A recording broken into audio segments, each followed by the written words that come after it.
কিছুই না, কিচ্ছু না দুনিয়া। সকালে আপনি না থাকলে আপনাকে বিকেলেই এরা মাটি দিয়ে আসবে। চোখ বন্ধ করে চিন্তা করবেন রাত্রেবেলা আপনি পৃথিবীতে নাই, আপনার স্ত্রী, আপনার সন্তান, আপনার প্রতিষ্ঠান, আপনার সংগঠন, আপনার সবকিছু কি থেমে আছে না চলছে?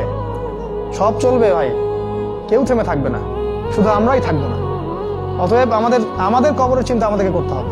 জ্ঞান অনুযায়ী আমল করি, অবহেলা না করি ইনশাআল্লাহ। 3 নাম্বার, আদর্শ পরিবার গঠন করেন। পরিবারটা হবে ডিনামাইট। রাষ্ট্র বিশ্ব কই যায় যাক, আপনার পরিবার যেন ইসলামের আদর্শের উপর থাকে। কারণ কু আনফুসাকুম ওয়া আহলিকুম নার, নিজে বাঁচো জাহান্নামের আগুন থেকে, পরিবারকে বাঁচাও। আপনার ছেলের ব্যাপারে সচেতন হন, মেয়ের ব্যাপারে সচেতন হন, স্ত্রীর ব্যাপারে সচেতন হন।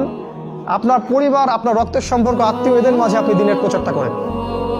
কোথায় কে জাহান্নামে যায় যাক, ওটার পরের চিন্তা আপনার, ওটা চিন্তা আপনার করতে হবে না। এখন আপনি আপনার পরিবারের দিকে ফোকাস করুন। যদি আপনি পরিবারকে ইসলাম